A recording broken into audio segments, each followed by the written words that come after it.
Imagine for a moment the sharp sting of betrayal, the ones you trusted, the very souls you let into the sacred chambers of your heart, turned against you. Their whispers carried daggers. Their actions left wounds that words could never fully capture. Betrayal has a peculiar way of shaking the ground beneath your feet, leaving you questioning not only others, but even yourself. You ask, why did God allow this? Why did the hands I held in love release me into pain?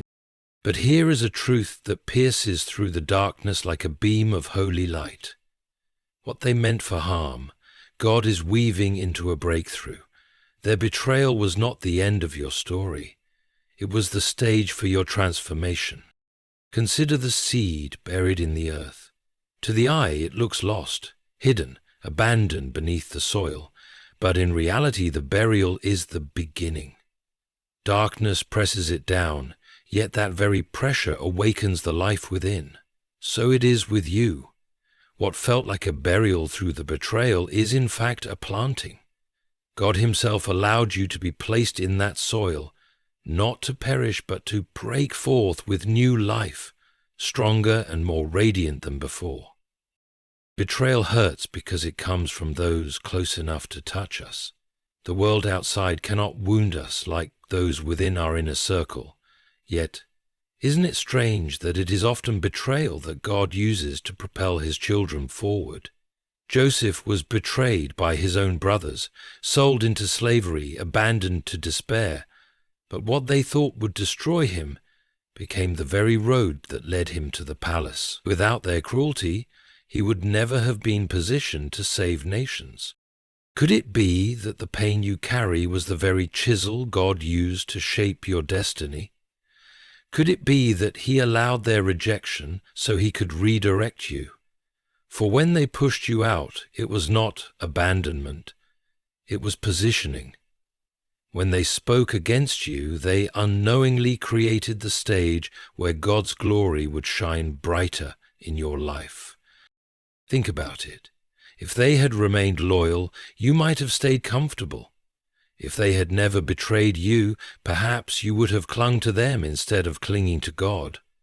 But because of their betrayal, you were forced to lift your eyes heavenward. You discovered a strength that wasn't your own. You tapped into a faith that only trials can awaken. Their betrayal uncovered in you a resilience that would have otherwise lain dormant. This is why betrayal, though painful, can be holy ground. For it is in the ashes of disappointment that God often plants the seeds of divine destiny. He will take their cruelty and turn it into your crown. He will take their dismissal and make it your deliverance. He will take their rejection and build your redirection. Pause for a moment and reflect. You are still here. The betrayal did not destroy you. You may have been scarred, but you are not broken beyond repair. In fact, those very scars may be the marks of your anointing, the evidence that you survived what others did not. And now God whispers to your soul, watch what I will do. The very ones who betrayed you will one day witness your breakthrough. The ones who said you would fail will see you rise. The ones who thought they buried you will marvel when they realize you were planted. Their betrayal has become your preparation. Their rejection has become your positioning. Their cruelty has become the canvas upon which God will paint a story of redemption. So hold your head high, beloved soul. Do not waste your tears on the ones who wounded you. Lift your eyes, for your help comes not from them but from the Lord, who makes all things new. The pain was real, but the promise is greater. The betrayal was bitter, but the breakthrough will be sweet. And when God brings you into the fullness of what He has prepared, you will know that every wound was not wasted. It was the very tool He used to position you for the life you were always meant to live. It was the very tool He used to position you for the life you were always meant to live. When you were betrayed, it felt like death.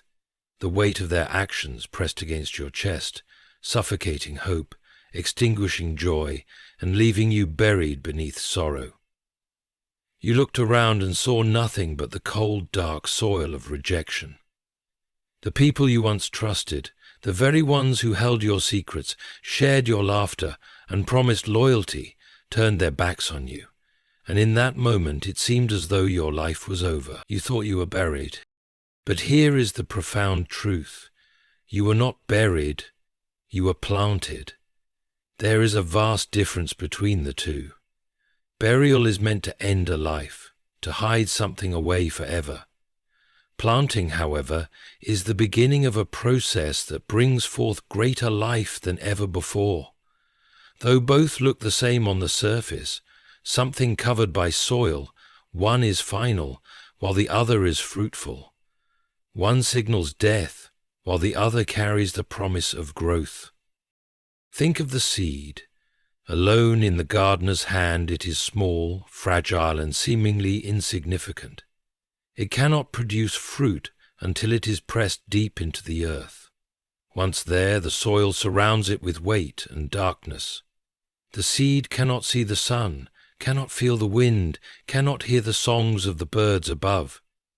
It would be easy for the seed to despair and believe its end has come. But what feels like an end is in truth a beginning. The pressure of the soil, the absence of light, the seeming isolation, all are necessary conditions for the miracle of transformation. The seed must break open, shedding its old form, so that the hidden life inside may push forth and reach toward the heavens. So it is with betrayal. When others betray you, they may think they are burying you. They may think their words and actions will silence your future and crush your spirit. They believe they are covering you in darkness to keep you from rising again. But what they fail to understand is that their act of betrayal becomes the very soil God uses to plant you in a new season. You are not buried in despair. You are planted for destiny. The soil of betrayal feels heavy, yes, but it is rich with nutrients of growth. It presses you in ways comfort never could. It forces you to break out of the shell of who you were so you can become who you were meant to be. Without that soil, the seed remains a seed. Without that betrayal, you might have remained where you were, comfortable but stagnant. It is the darkness of betrayal that awakens the light within you. Have you noticed that some of the greatest turning points in life happen after betrayal? Friendships dissolve, family wounds pierce deep, or trusted companions show their true colors. And while these moments devastate, they also redirect.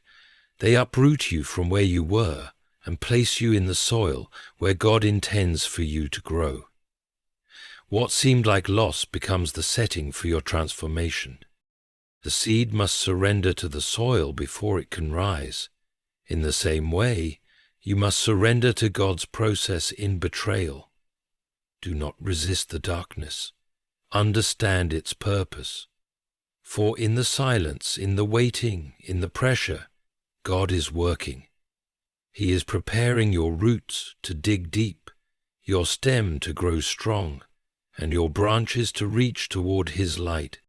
Betrayal may have looked like the end, but heaven sees it as the beginning of your breakthrough.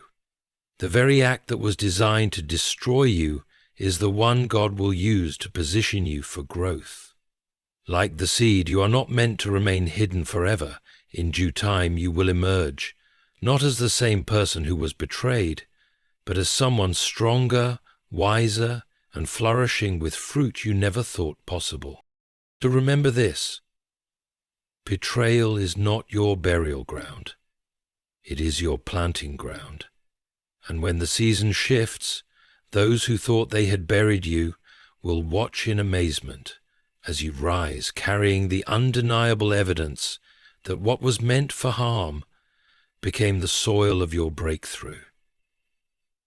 Amen.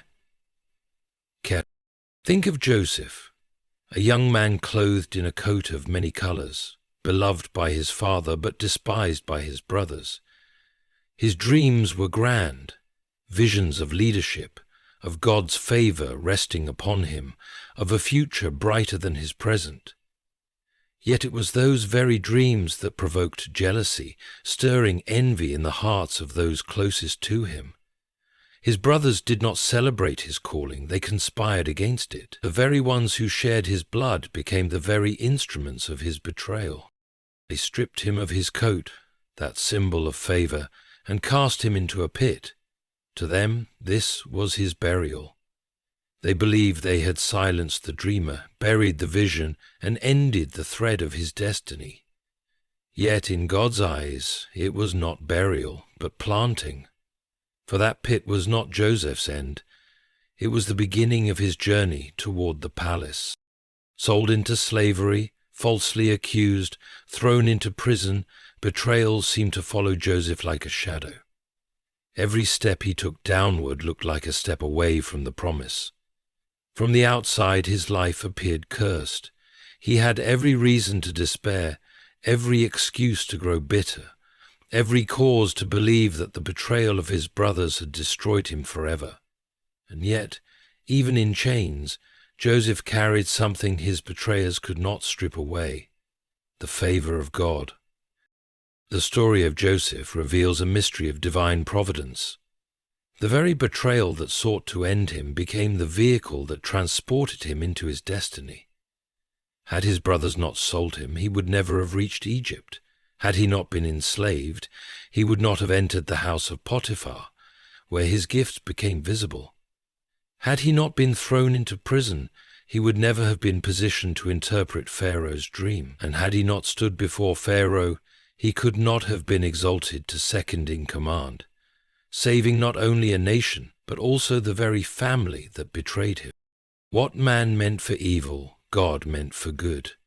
Betrayal was the pit, but it was also the passage. Pain was the prison, but it was also the preparation. Rejection was the wound, but it was also the weapon that carved Joseph into a leader. This is the paradox of God's hand. He uses what others intend for destruction as the very soil of construction, as the very soil of construction. Now think of your own betrayal. Like Joseph, you may have been stripped of what made you feel special. Perhaps your trust was thrown into a pit by someone you loved. Perhaps envy and jealousy fueled words and actions that pierced deeper than knives. Like Joseph, you might look at your life and wonder why your journey seems to descend rather than ascend. But what if this descent is not abandonment? It is alignment. What if God is using each step, each wound, each injustice to position you for a breakthrough so great that your betrayers will not only witness it, but depend on it? Joseph's destiny was not destroyed by betrayal. It was birthed through it. His brothers' actions were cruel, but they could not cancel the calling God had placed upon his life. Neither can the betrayals in your life cancel yours. The jealousy of others does not diminish the dream God placed within you. Their rejection cannot erase his plan. Their betrayal cannot uproot his purpose. In the end, Joseph stood in the palace, clothed not in a coat given by man, but in authority granted by God. And when his brothers came before him, hungry, desperate, unaware of who he truly was, he did not seek revenge. Instead, he declared the timeless truth: "You meant evil against me, but God meant it for good." Their betrayal was his positioning, their cruelty was his crown, their rejection was his redirection. And so it is with you. The betrayal you endured may feel like the pit, the prison, the end of your dreams. But take heart. If God could use Joseph's betrayal to elevate him to a destiny beyond imagination, he can and will do the same for you. There are times in life when betrayal feels like the cruelest of detours. You had a plan, a vision, a path you were faithfully walking. The people by your side seemed loyal, their presence reassuring, and then suddenly the ground gave way. their words cut, their actions shattered, and their absence left a silence louder than any noise. Betrayal has a way of disorienting us, spinning us into confusion, and leaving us asking, Lord, why? But what if betrayal is not a detour at all? What if it is God's redirection? For while betrayal comes with pain, it often pries us away from people, places, or paths that could never lead us into the fullness of what God intends. Sometimes He allows betrayal not as cruelty but as mercy, because without it, we would cling to the wrong hands, sit at the wrong tables, or settle in the wrong places. Think of it this way: if certain people had stayed loyal, you might never have sought God with such desperation.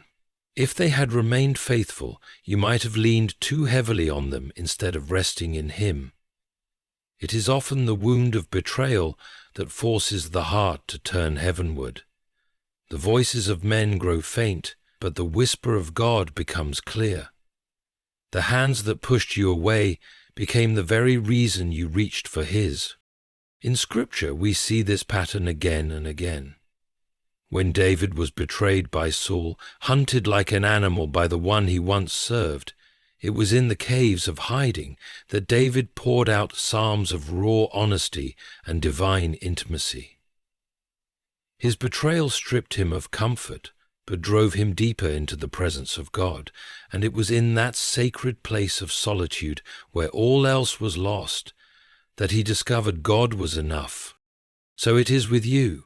When betrayal left you broken, you may have thought God was distant, but in reality, He was closer than ever, redirecting your gaze from the false security of human loyalty to the unshakable foundation of His love. He let them walk away, so you would know He never will. He allowed their silence, so you could hear His voice more clearly. He permitted their rejection so you could taste His acceptance in a way that fills the soul. Have you noticed that betrayal strips away illusions? It reveals what was fragile, what was false, what could not stand the weight of your destiny. You thought you needed them. You thought their approval was essential, their companionship irreplaceable. But betrayal reveals a higher truth. The only approval you truly need comes from above. The only companionship you cannot lose is His presence. Redirection often hurts because it looks like loss. You lose the friend, the partner, the family member you thought would stand beside you forever. But heaven sees what you cannot. God knows where that road would have led. He knows the dangers unseen, the compromises hidden, the heartbreak ahead. So He allows the betrayal to turn you, not to punish you, but to protect you. He is not just saving you from people, He is saving you for purpose. Sometimes, the only way God can bring you into your calling is by letting the wrong people fall away. As long as you are clinging to them, you cannot cling fully to Him. Betrayal becomes the force that breaks your grip and sets your hands free to grasp His. So, if betrayal has left you disoriented, let it be your compass back to God. Let the wound become an altar. Let the loss become a sacred space where you discover that He is not just enough. He is everything. For when you realize that every rejection was redirection, every betrayal was positioning, you will begin to see your pain not as wasted, but as woven into the design of your destiny. Scars are strange things. They are the silent storytellers of our pain, the marks left behind by wounds we thought would consume us. To many, scars seem like disfigurements, proof of brokenness, reminders of suffering, signs of weakness. But in God's kingdom, scars are not shameful. They are sacred. They are the marks of survival, the evidence that you walked through fire and emerged refined. They are not the sign of your defeat. They are the seal of your anointing. Think of how a scar is formed. A wound breaks the skin, tears the flesh, and leaves a vulnerability that feels unbearable. Time passes, healing begins, and slowly the skin knits itself together again. But the place where you were once wounded will never look the same. It will always carry the memory of pain, and yet it is stronger now. Scar tissue does not break easily. It bears witness to both the depth of the wound and the miracle of recovery. This is true in the spiritual life as well. When betrayal tears through your heart, it leaves wounds deep within your soul. Nights of sleepless sorrow, days of silent anguish, and prayers whispered through tears form the ache of betrayal. But God, in His mercy, does not leave you broken. He heals, not by erasing the memory, but by transforming the wound into a scar. And that scar becomes more than a reminder of pain. It becomes a testimony of grace. Jesus Himself bore scars. After His resurrection, He did not hide the wounds in His hands and side. Instead, He showed them.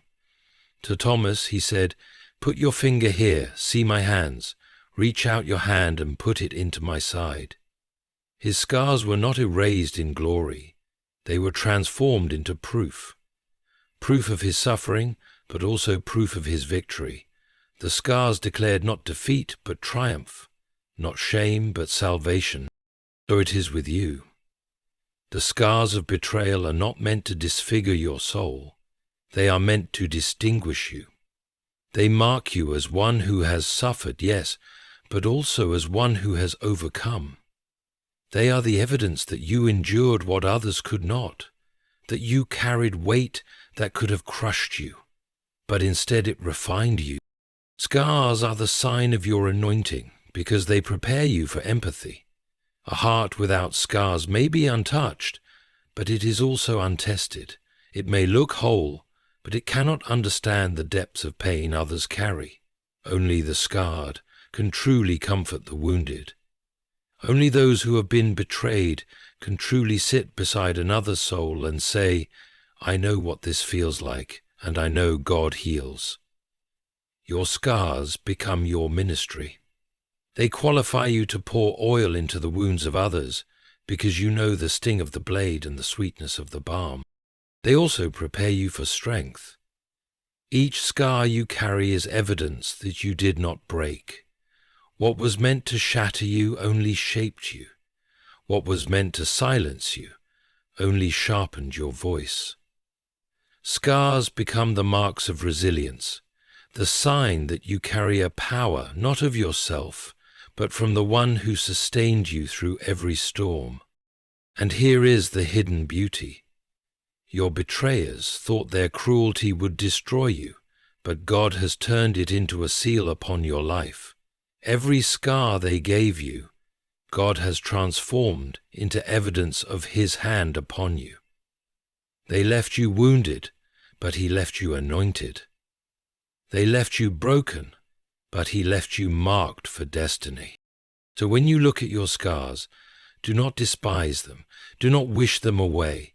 Instead, see them for what they are, holy inscriptions upon your soul, written by the hand of a God who turns betrayal into breakthrough. For your scars are not the proof that you were destroyed, they are the proof that you are chosen, refined, and ready for the calling He placed upon your life. Betrayal, though bitter, is often the stage upon which God chooses to display His greatest works. To human eyes, it looks like the end of the story. A friend has turned into an enemy. Trust has been shattered. Love has soured into cruelty. But to divine eyes, betrayal is not a curtain closing. It is a curtain rising. What your betrayers thought would silence you becomes the very platform God uses to announce His glory through your life. Consider how often God sets the stage in the presence of enemies. Psalm 23 declares it with piercing clarity. You prepare a table before me in the presence of my enemies. Notice, it does not say in their absence. It is not when your betrayers vanish from sight that God exalts you, but when they are close enough to watch, unable to deny the evidence of His favor upon you. He sets the stage so that those who once mocked your pain are forced to witness your breakthrough. Think of Joseph once more. The pit was his stage. The prison was his stage. The palace was his stage. At each level of betrayal and injustice, God was not absent. He was arranging the set, moving the pieces, preparing the moment when Joseph would rise into his calling. And when that moment came, it was not hidden in secret, it was public. Pharaoh exalted Joseph before the eyes of Egypt, and in time, before the very brothers who sold him. What they meant, as burial became the stage of his breakthrough. Your betrayal too is a stage. It is painful to think of the ones who turned against you, but it is through their rejection that God is writing a story no one can ignore. They thought they had silenced your song, but your song will be sung louder because of it. They thought they had changed your future, but those very chains will rattle as the sound of your freedom breaks forth. Betrayal did not disqualify you. It prepared the stage so that God's power could be undeniable. Why is betrayal so powerful as a stage for breakthrough? Because it adds weight to the testimony. Anyone can rise when supported, but to rise after being pushed down carries a different glory. Anyone can succeed when surrounded by cheerleaders, but to succeed after being betrayed by the closest ones becomes a story that no one can dismiss. The deeper the betrayal, the higher the stage. The more painful the wound, the brighter the spotlight when God heals and elevates. This is why the enemy uses betrayal as a weapon, because he knows the pain of it cuts deeply. But God turns the weapon back against him, making betrayal the very instrument of your breakthrough. Like a playwright directing a drama, he uses every detail, the timing of the betrayal, the cruelty of the words, the silence that followed, to create a moment where his faithfulness shines all the brighter. You may not see the stage right now. You may only see the shadows, the ashes, the echoes of broken trust. But every stage begins in silence before the actors appear. Every play begins with curtains drawn before they open to reveal the scene. Your silence is not emptiness, it is preparation. God is arranging the lights, preparing the script, setting the audience in place. And when he lifts the curtain, your breakthrough will not only redeem your pain, but will silence the mouths of those who doubted you. Do not despise the betrayal, for it has given your story weight. Do not mourn too long at the pit, for it is only the prologue. Do not curse the prison, for it is simply part of the set. The palace awaits, the breakthrough draws near, and the stage has already been prepared. Your betrayal has not disqualified you. It has qualified you for a testimony that will echo far beyond the moment of pain. There is something in the human heart that longs for justice. When betrayal slices through our lives, when trust is shattered and love is thrown away, we do not simply ache from the wound. We ache for the truth to be seen. We want the scales to be balanced, the lies to be exposed, and the cruelty to be answered. And though people may try to bury what they have done in silence or cover it with false appearances, God sees it all. He is the keeper of records, the watcher of hearts, the one who never turns away from injustice. His justice is not delayed, though to us it may feel slow. His justice is deliberate, precise, and undeniable. What is most remarkable is that God does not always carry out his justice in hidden corners. Often he displays it before the very eyes of those who betrayed you.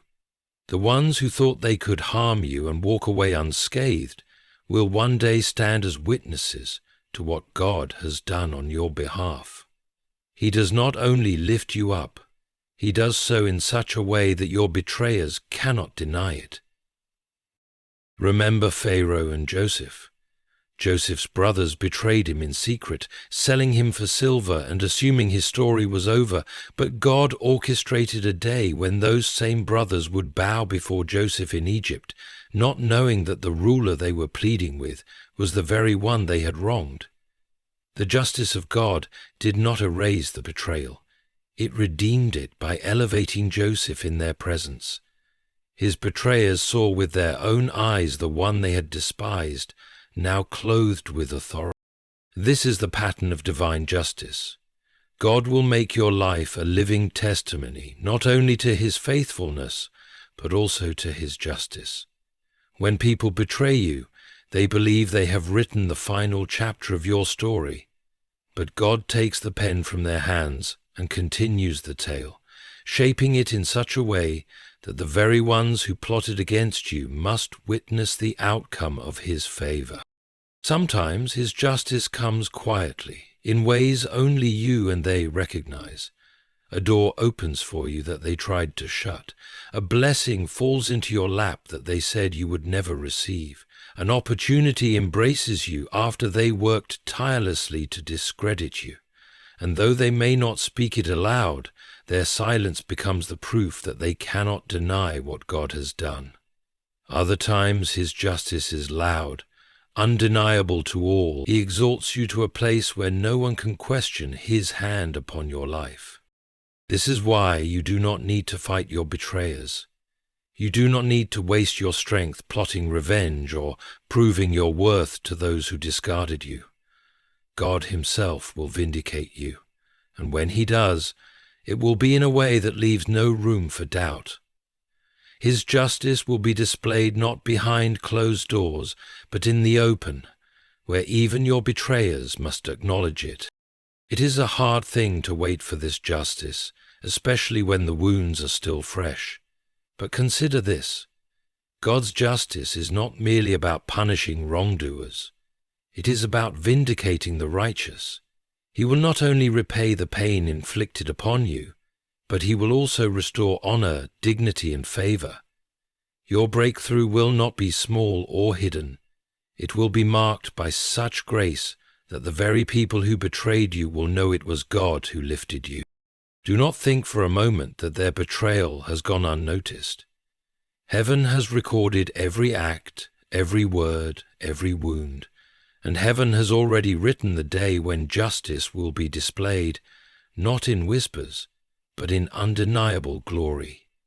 For when God moves, he does so in a way that silences the proud and exalts the humble. So even now take courage. The justice you long for is not forgotten.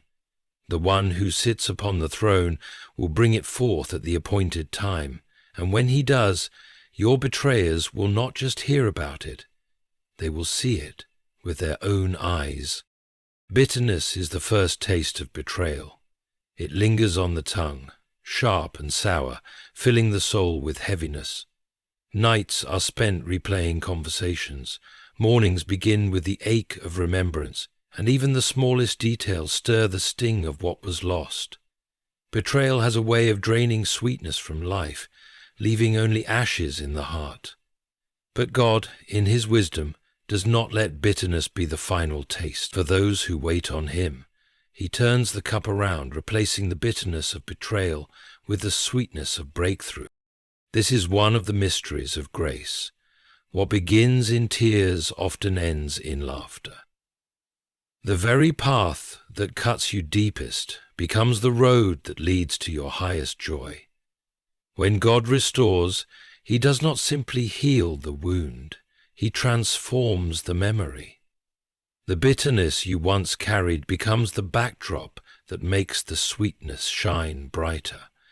Without betrayal, you might never know the depth of God's comfort. Without rejection, you might never taste the fullness of his acceptance. Without loss, you might never recognize the abundance of his reward. Think of Joseph again. When he stood before his brothers, years after their cruelty, the bitterness of betrayal could have consumed him. He could have chosen revenge, savoring their shame as payment for his pain, but instead he tasted the sweetness of God's plan fulfilled. He wept, not in despair but in recognition that the suffering had been turned into salvation. What was once bitter had ripened into something beautiful. The breakthrough was not only survival but the restoration of his family and the preservation of nations. This is the way of God. He does not allow his children to dwell forever in the valley of bitterness. Though the nights are long and the tears abundant, joy comes in the morning. The bitterness fades as the dawn of breakthrough breaks forth, and when it comes, it is not subtle. The sweetness is so overwhelming that it makes the bitterness seem small in comparison. Perhaps you know the bitterness now. You feel it in the quiet moments when memories replay like shadows across your mind. You taste it in the silence left behind by those who walked away. You see it in the scars that betrayal carved into your trust. But believe this, God is preparing the sweetness even now. He is weaving together blessings you cannot yet see, shaping a future you cannot yet imagine, and orchestrating a breakthrough that will wash away the aftertaste of bitterness. The sweetness of breakthrough often comes in ways that leave you speechless. A door opens that no one can close. A relationship is restored in ways you thought impossible.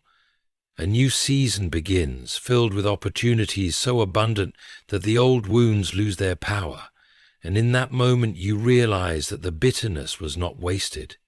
It was the soil that made the sweetness sweeter. For how can you appreciate breakthrough if you have never known betrayal? How can you savor joy if you have never tasted sorrow? How can you stand in the sunlight without remembering the cold of the night? It is precisely because of the bitterness that the sweetness feels so profound. God uses the contrast to magnify his goodness. When the breakthrough comes, those who betrayed you will not understand the depth of your joy. They will see the blessing, but they will not know the tears that watered it. They will see the fruit, but they will not understand the pruning that came before it. Only you and God will know how bitter the journey was, and only you and God will truly taste how sweet the breakthrough has become. So, hold on through the bitterness. Do not despise the taste of tears, for they are not the end. God has a table prepared for you, and when you sit down to it, the sweetness will overflow. The breakthrough he has planned will be so rich, so undeniable, that the bitterness of betrayal will fade into memory, leaving only the fragrance of his faithfulness. And now, as you look back at the betrayal, perhaps your heart still aches, perhaps the scars still throb when you remember their faces and their words, but let this truth settle deep into your soul. What they meant for harm, God has turned for good. The pit was not your end, it was your preparation. The prison was not your sentence, it was your shaping. The betrayal was not your burial, it was your planting. Every tear you shed was seen. Every silent cry was heard. Every sleepless night was recorded by the one who never slumbers. And he has not allowed your pain to be wasted.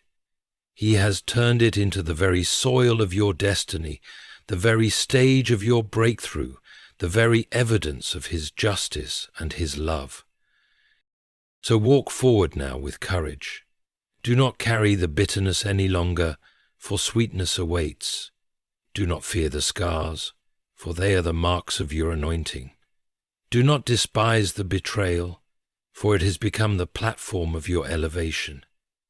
Lift your eyes, beloved soul, for the same God who turned betrayal into breakthrough for Joseph, for David, and for countless others is the same God writing your story.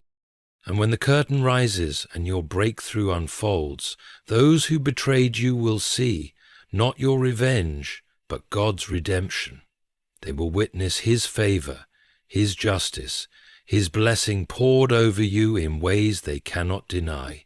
For this has always been his plan, to take what was meant to bury you and use it to plant you, so that your life becomes a living testimony of His faithfulness. Your betrayal was not the end. It was the beginning of your breakthrough.